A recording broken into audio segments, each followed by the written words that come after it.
I keep hearing the most important EU value is that it is a rules-based organisation.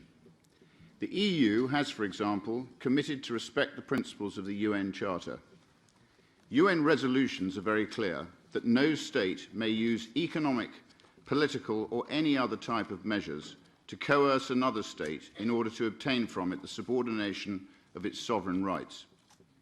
The Brexit Steering Committee's rejection of Boris's offer and Leo Varadkar implying that the backstop must include Northern Ireland within the customs union without input from Stormont is not just subordinating UK authority to the EU, it is taxation without representation. Is that now an EU value? Or perhaps you could forgive me for concluding that the EU values don't matter when punishing the Brits. Is Northern Ireland the price to pay for us leaving the club? Thank you. Now, your turn, Commissioner, to respond. Thank you very much, Mr. Lev, for your questions. I will reply in the following way. The EU values matter always. That's the first thing.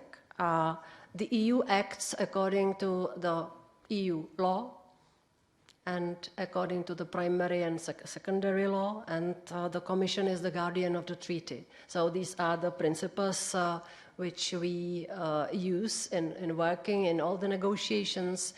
The negotiations on Brexit are very difficult. They are now in a very difficult stage. I am not going to comment on this, but I wanted to tell you that the EU matters always matter, and there is never the case, I don't remember such a case, when the EU values would be abused against some member state or would even punish some member state, which you mentioned. I strongly disagree with this.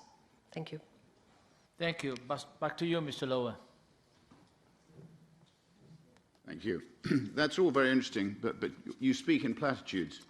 Surely EU values are judged by what the hands are doing, not by what the mouth is saying. After all, the treaties also say the EU contributes to the strict observance of international law. Let me be more specific. Under international law, the EU will not have rights to fish in British waters after Brexit unless there is a deal. And whether there's a deal or not, the EU cannot discriminate between WTO members.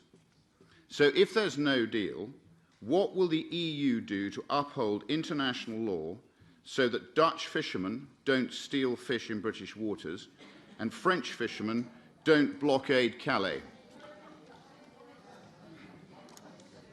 Your second response, Commissioner Designate. 1 minute.